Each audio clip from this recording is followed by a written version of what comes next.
Hello friends. आज हम एक ऐसे मौजू पे डिस्कस करेंगे जो कि हमारा मेडिकल से भी है, हेल्थ से रिलेटेड भी है, समाजी माशरती इश्यूज हैं उसके बारे में, उसके मुतालिक भी है। तो ये है कि सुइसाइडल अटेम्प्ट लोग क्यों करते हैं, लोग खुदकुशी क्यों करते हैं, उसके काज क्या हैं। हालांकि ये पूरे वर्ल्ड में है, पूरी दुनिया का इशू है। ये वो जो तरक्की याफ्ता ममालिक हैं जैसे जापान है, अमेरिका है, यूरोपियन कंट्रीज़ हैं या ऐसे ममालिक हैं, चाइना है, उनमें भी खुदकुशी होती है और ये सुइसाइडल अटेम्प्ट लोग करते हैं। लेकिन आज जो है हम डिस्कस करेंगे, ये मैं एक सिंध के उस एरिया की डिस्कस करेंगे या उस एरिया की बात करेंगे जिसको थरपारकर कहा जाता है। ये सिंध का वो पसमानदा एरिया है जिसके लोग मुख्तलिफ इश्यूज़ की वजह से ये सुसाइड करते हैं। हालांकि ये पुराने किसी दौर से ये चीज़ चलती आ रही है, लेकिन लोग जो है वक्त के साथ साथ ये चीज़ डिक्रीज़ होना चाहिए, जो कि दिन ब दिन इंक्रीज़ हो रही है, उसमें इजाफा हो रहा है। सुइसाइडल अटैम्प्ट डेली बेसिस पे बढ़ते जा रहे हैं। तो इसलिए इस पर काफ़ी एनजीओज़ काम कर रही हैं, हमारी जो है लोकल एडमिनिस्ट्रेशन भी वर्कअप कर रही है, हमारे जो पढ़े लिखे तबका है, जो हमारे सोशल वर्कर लोग हैं, वो भी इस पे काम कर रहे हैं। लेकिन ये चीज़ थमने का नाम नहीं ले रही है। Day by day it is increased. So आज इसके बारे में हम बात करेंगे, लेकिन ये सिर्फ थरपारकर डिस्ट्रिक्ट के बारे में ही बात करेंगे। वहाँ खुदकुशी का जो रुझान है बहुत ज़्यादा बढ़ता जा रहा है। तो उसके लिए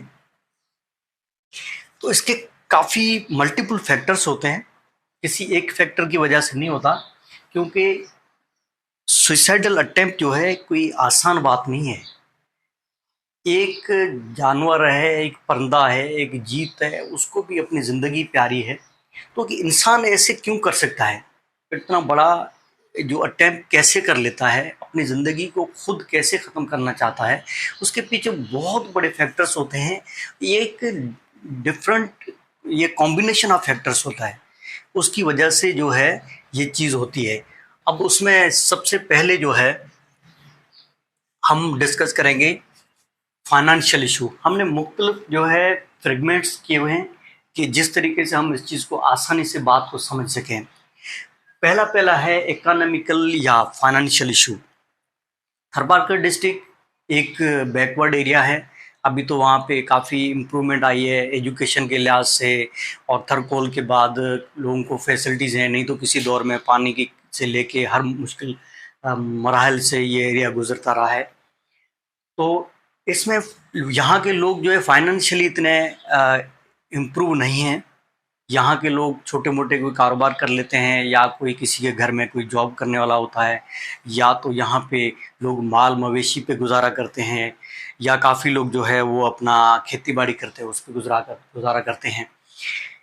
तो यहाँ के लोगों का जो फाइनेंशियली तो ये पहले डिस्टर्ब हैं, और इसकी सबसे बड़ी जो है सुसाइड की एक वजह ये भी है क्योंकि लोग फाइनेंशियली बहुत डिस्टर्ब हैं। फिर उनके साथ कोई ऐसा कोई हादसा हो जाता है, कोई बीमारी घर में आ जाती है, तो उसकी वजह से वो फाइनेंशियली बैक चले जाते हैं, स्ट्रेस में चले जाते हैं और डिप्रेशन का शिकार होकर वो सुसाइड कर लेते हैं।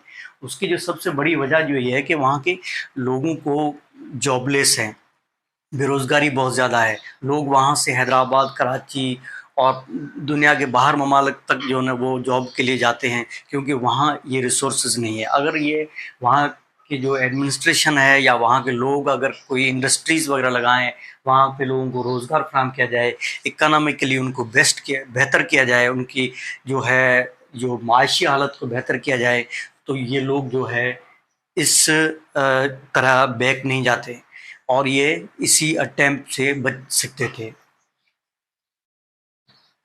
दूसरा जो है डेब्ट या लोन। यहाँ के लोग अपने माल मवेशी के लिए, छोटे मोटे कारोबार के लिए, या कुछ बिजनेस वगैरह के लिए, या अपने जो है खेती बाड़ी के लिए, अपने काश्त के लिए जो है लोग लोन लेते हैं। वो मुख्तलिफ सेठ लोगों से लोन लेते हैं, माइक्रो फाइनेंस से लोन लेते हैं, बैंक से लोन लेते हैं, और कुछ लोग जो है अपना किसी एनजीओ से भी लोन ले लेते हैं। शुरू में तो वो ले लेते हैं, उसके बाद ये होता है कि उनका या तो माल मवेशी उनमें कोई बीमारी पड़ जाती है, वो इम्प्रूव नहीं हो सकते, या उसका जो रोज़गार है, जो उन्होंने बिज़नेस खोला, वो उसमें फेल हो जाते हैं, या उनकी जो है मौसमी तब्दीली की वजह से उनके जो खेतों में कोई बेहतर कोई चीज़ नहीं होती उगती, या उनके वो मायशी तौर पे या उसके जो है उनके रिसोर्सेज जो है वो डिस्टर्ब हो जाते हैं, तो उसकी वजह से फिर वो लोन दे नहीं पाते, उनकी मार्कअप बहुत ज़्यादा होता है, और वो उनके जो नुमाइंदे हैं चाहे मुख्तलिफ कंपनीज़ के या एनजीओज़ के, वो उनको आके घर बार बार तंग करते रहते हैं, और इसकी परेशानी की वजह से वो अपने आप को उससे बचने के लिए, उस खौफ से कि हमारे साथ कोई इशू हो जाएगा, कोई पुलिस की जो कस्टडी हो जाएगी, या इस चक्कर में वो फिर वो उसमें काफ़ी लोग जो है सुइसाइडल अटेम्प्ट कर लेते हैं। ये बहुत बड़ी काज वाटर स्कैर्सिटी, यहाँ के लोगों का पानी का बहुत बड़ा देरीना मसला है, क्योंकि यहाँ वाटर सप्लाई की स्कीम किन चंद शहरों तक भी है, वो भी न होने के बराबर है। कोई महीने में एक बार पानी की सप्लाई आती है, बाकी हैंड पंप, सोलर पंप, ये एक सहूलत ज़रूर एनजीओ या गवर्नमेंट की तरफ से मिले हैं, लेकिन उन एरियाज़ में जहाँ पे पानी है ही खारा, तो फिर उनको इस वाटर की जो सहूलत है, या हैंड पंप या सोलर पंप जो लगे हैं, इनकी सहूलत जो है उसको वो इस्तेमाल नहीं कर पाते। उनको फिर दूर दराज इलाकों में जहाँ मीठा पानी मिलता है, वहाँ से ख़वातीन ख़ास तौर पे सर पे मटके रख के पानी भर के लाती हैं। लोग माल मवेशियों के ऊपर गधे वगैरह पे जो पानी लाद के लेके आते हैं, और इसी तरीके से बहुत डिफ़िकल्ट मराहल होते हैं। लोग जो ना एक एक हफ़्ते के लिए जो पानी की तलाश में होते हैं, एक हफ़्ते के बाद पानी उनका जो मिलता है, या तो फिर वो पानी लेके आते हैं, फिर हर रोज़ाना काफ़ी जो 2-2 किलोमीटर 4-4 किलोमीटर सफ़र करके पानी लाना पड़ता है। तो ये डेली की झंझट और डेली की परेशानी और डेली के मुश्किलात जो आगे चल के लोग जो है इसमें ख़वातीन ज़्यादातर जो है सुसाइड कर लेती हैं, क्योंकि वो घर में इस चीज़ को कैसे फैसिलिटेट करें, पानी कहाँ से लाएं, किस तरीके से लाएं, रोज़ की कहानी, फिर उनको जो इतने मुश्किल रास्ते, फिर बीच में जो हरासमेंट भी के चांस होते हैं, लोगों को डर भी होता है कि हम इतना दूर जाके पानी भरते हैं, तो ये चीज़ें होती हैं। इन चीज़ों की वजह से भी सुसाइडल अटेम्प्ट होते हैं। उसके बाद है पॉलिटिकल इशू। इस एरिया का सबसे बड़ा इशू पॉलिटिकल इशू भी है, क्योंकि यहाँ के लोग जो है वो ख़ास तौर पे जितने मुस्लिम हैं उतने नॉन मुस्लिम है, यानी 50-50 के करीब इनकी आबादी है। तो यहाँ के जो मुस्लिम लीडर हैं उसी पार्टी के, चाहे मिसाल तौर किसी पार्टी से अलग है, उसी पार्टी से रिलेटेड फिर वो हिंदू लीडर भी हैं, नॉन मुस्लिम लीडर भी हैं। तो क्या होता है कि वो अपनी कम्युनिटी के लोगों को प्रेफर देते हैं, और यानी अब जिस कौम से, जिस कबीले से उनका ताल्लुक होता है उसको प्रेफर देते हैं। मुस्लिम जो है वो नॉन मुस्लिम को फेवर नहीं देते, नॉन मुस्लिम जो अपने मुस्लिम लोगों को फेवर नहीं देते। ये चीज़ें होती हैं। उसके बाद पॉलिटिकल प्रेशर होता है, अपने एरिया में लोगों को मजबूर किया जाता है कि वो उनको वोट डालें। या तो ऐसा भी होता है कुछ, यहाँ पे एक सबसे बड़ा मसला ये भी है कि यहाँ के छोटे मोटे जो इश्यूज़ हैं, चाहे कोई ज़मीन का कोई इशू, कोई प्लाट का इशू, या कोई घरेलू तनाज़ात, या किसी का आपस में झगड़ा, या कोई फाइनेंशियली जो इश्यूज़ हैं, उसके लिए वो लोग इन लीडर्स के पास या इन वडेरों के पास जाते हैं।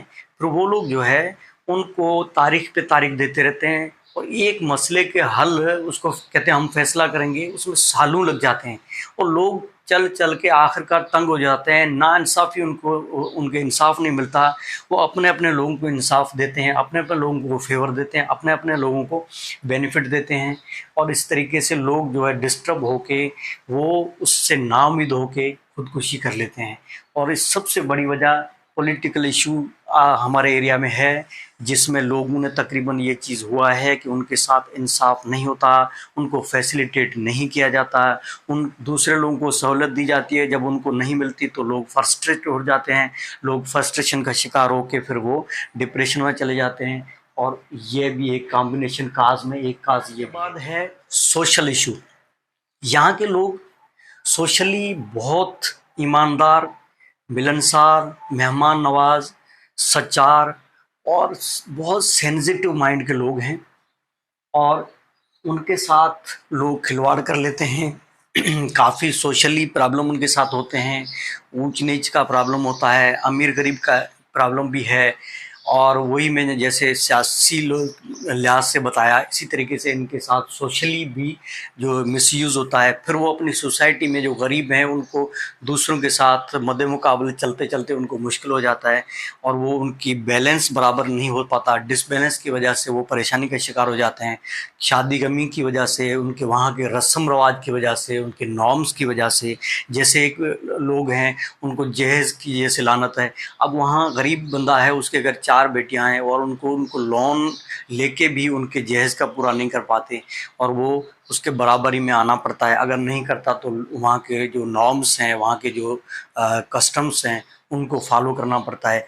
तो ये सोशली जो है डिस्टर्बेंस हो जाती है। काफ़ी लोग ऐसे भी लोग हमने देखे जो फाइनेंशियली बहुत डिस्टर्ब हैं, लेकिन उनके घर में एक तो फाइनेंशियली बैक हैं, फिर उनके घर में किसी की डेथ हो जाती है तो उनकी मैयत पे उनके खाने का अरेंज करना, फिर उनकी जो है एक प्रोग्राम करना, फिर दूसरा जो है उनकी जो है बारस या मानी की रस्म जो होती है उसमें भी अरेंजमेंट करना, और फिर लोगों का आना जाना रहता है, उनके लिए खाने पीने का अरेंज रखना, या उनकी लिए सहूलियात पैदा करना, या उनकी ज़रूरत, मतलब ये कि जो बेसिकली जो चीज़ें हैं उनके ऊपर एक किस्म का और बर्डन हो जाता है।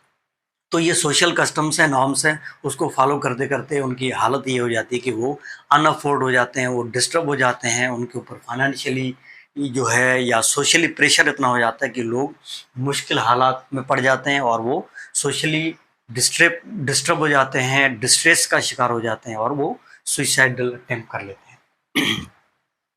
उसके बाद है रिलीजियस प्रॉब्लम। हमारे यहाँ पे ये बहुत बड़ा इशू है कि यहाँ पे मुख्तलिफ़ किस्म के लोग मुख्तलिफ़ अकायद को मानते हैं, मुख्तलिफ़ रिलीजियस उनके जो एक किस्म के अकीदे हैं।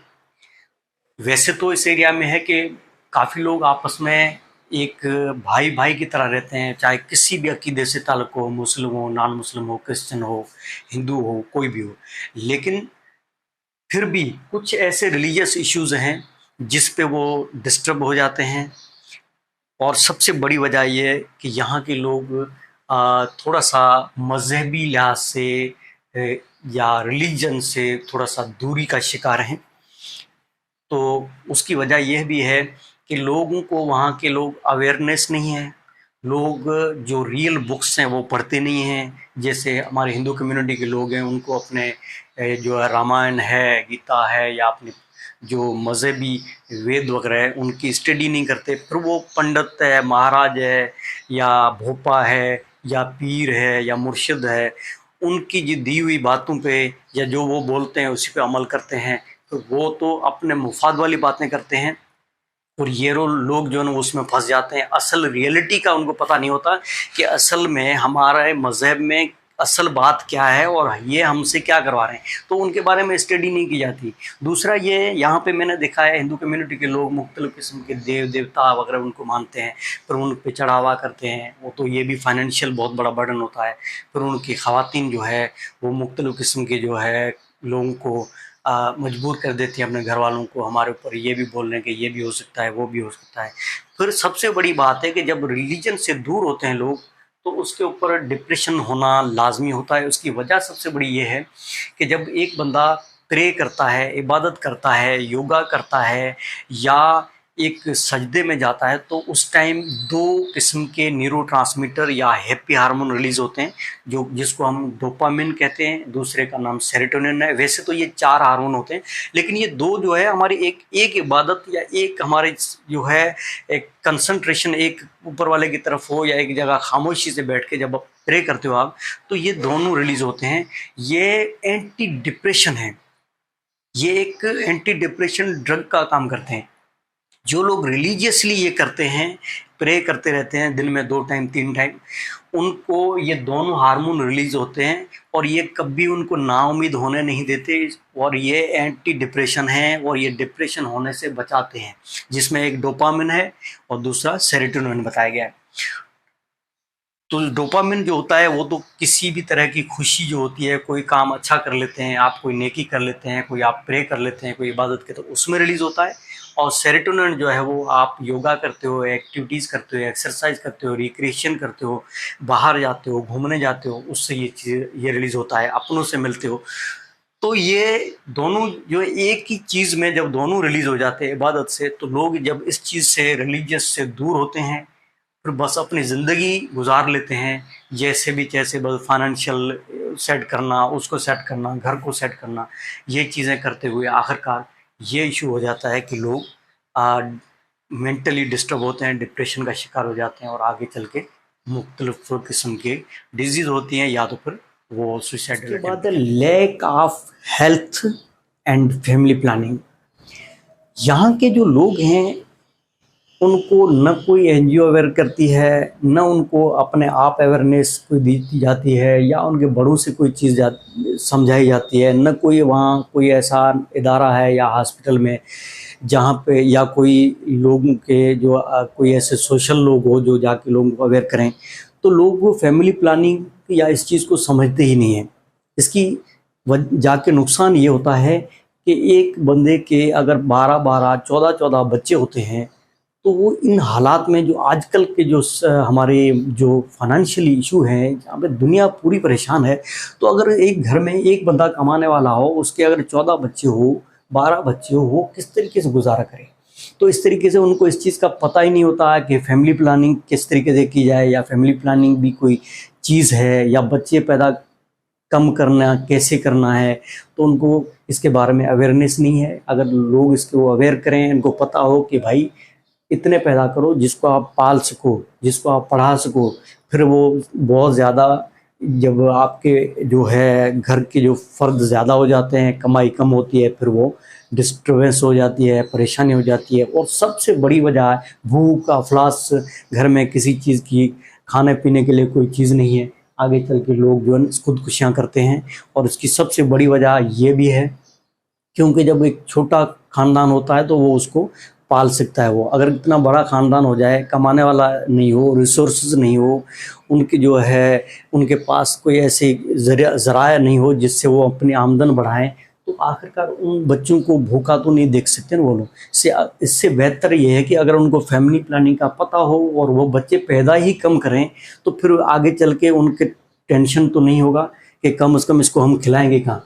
तो ये भी सबसे बड़ी वजह है और इसके बारे में लोगों को अवेयर करना चाहिए। उसके बाद है ब्लाइंड बिलीफ या अंधविश्वास या वहम परस्ती।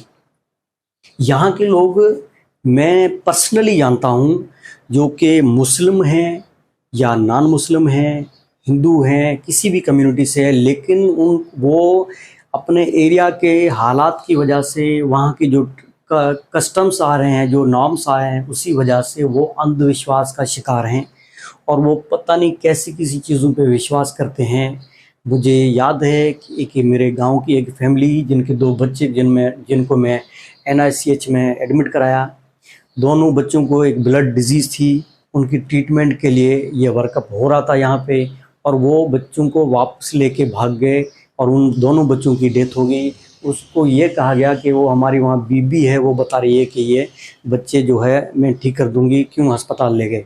इस तरीके से लोग जो है बीबियों पे, भोपों पे, पंडितों पे, पीरों पे और जो गादी नशीनों पे, मुर्शिदों पे एतमाद करते हैं। फिर वो बकरे निकलवाते हैं उनके ऊपर, मुर्गा काला चाहिए, उल्टी सीधी उनसे जो अन्य चीज़ें लेके उनका फाइनेंशियली इतना वो डिस्टर्ब कर देते हैं। और उनके घर में आखिरकार जो बीमार कोई पड़ जाता है तो उसके ऊपर इतनी चीज़ें उनसे मंगाई जाती हैं कि अगर वो इलाज कराए तो वो आसानी से इलाज करा सकता था, लेकिन वो उन चक्रों में पड़ के, वहम परस्ती में पड़ के अपना बंदा, अपना घर का फ़र्द भी जो है गंवा बैठता है और साथ साथ आगे चल के परेशान हो जाता है।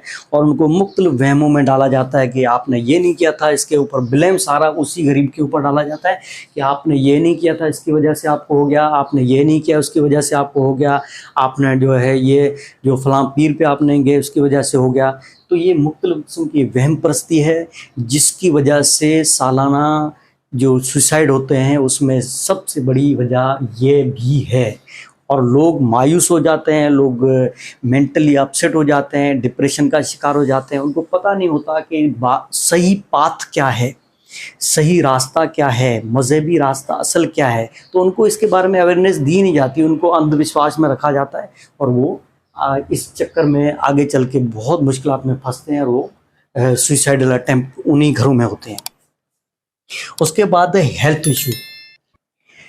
हमारे एरिया में जहाँ पे पानी की कमी, जहाँ पे खाने की कमी, जहाँ पे लोग जो एक घर में बहुत ज़्यादा एक किस्म का बड़ा ख़ानदान, कमाने के वसाइल कम, तो वहाँ हेल्थ इश्यूज़ होते हैं। हर साल पता नहीं कितने बच्चे जो है मेल न्यूट्रिशन की वजह से, उनके वालिदैन में या उनकी माँ को खाना पीना प्रॉपर न मिलने की वजह से बच्चे मेल न्यूट्रिशन का शिकार होते हैं और वो पैदा होते कुछ अरसे में उनकी डेथ हो जाती है। और ये बहुत बड़ा सबब है कि वहाँ खाने पीने की किल्लत भी है और हेल्थ की सहूलियात न होने के बराबर हैं। अगर हैं तो लोग वहाँ तक पहुँच नहीं पाते, गरीब लोग इतना अफोर्ड नहीं कर सकते कि वहाँ के जो किराया भर के जाएं, क्योंकि ये अगर वहाँ को ये सहूलियात अगर उनके डोर स्टेप पे या घर के नज़दीक हैं तो फिर आसानी से लोग उसको मैनेज करें। लेकिन फिर भी पानी की कमी, खाने पीने की कमी की वजह से वहाँ पे मुख्तलिफ़ किस्म के पेट के अमराज, गुर्दे के मसाइल और मेल न्यूट्रिशन और बहुत सारे जो है मेंटली इशू भी होते हैं। तो ये हेल्थ इश्यूज़ बहुत बड़े सबब हैं और वहाँ के लोग फिर उन हेल्थ इश्यूज़ को, बीमारियों को हल करने के लिए किसी अच्छी जगह पहुँच नहीं पाते। फिर वो वहीं अपने एरियाज़ में छोटे मोटे डॉक्टर्स या हकीम या उनके चक्करों में पड़ के आखिरकार जो है उनका भी हालात ये हो जाते हैं कि वो कुछ नहीं कर पा। और उसके लिए गवर्नमेंट को तदारक करनी चाहिए, ख़ास तौर पे प्रेग्नेंट जो वीमेन हैं, जो ख़वातीन जो हमल के दौरान, उनकी जो डिलीवरी के दौरान डेथ का रेशो बहुत ज़्यादा है और इस तरीके से मेल न्यूट्रिशन, फिर एनीमिया, खाने पीने की कमी की वजह से खून की कमी होती है ख़वातीन में। तो फिर जब ये मुख्तलिफ़ किस्म के इशू, हेल्थ इश्यूज़ आ जाते हैं तो लोग साइकोलॉजिकली डिस्टर्ब हो जाते हैं। तो जो बाकी इश्यूज़ है वो हैंडल हो जाते हैं, लेकिन मेंटल इशू हैंडल नहीं हो सकता और वो दिमाग पे वो चीज़ें बैठ जाती हैं। वो डिप्रेशन होता है, वो एंजाइटी होता है, वो स्ट्रेस होता है जो आगे ले चल के लोगों को मरने पे मजबूर कर देता है, सुसाइडल अटेम्प्ट करने पे मजबूर कर देता है।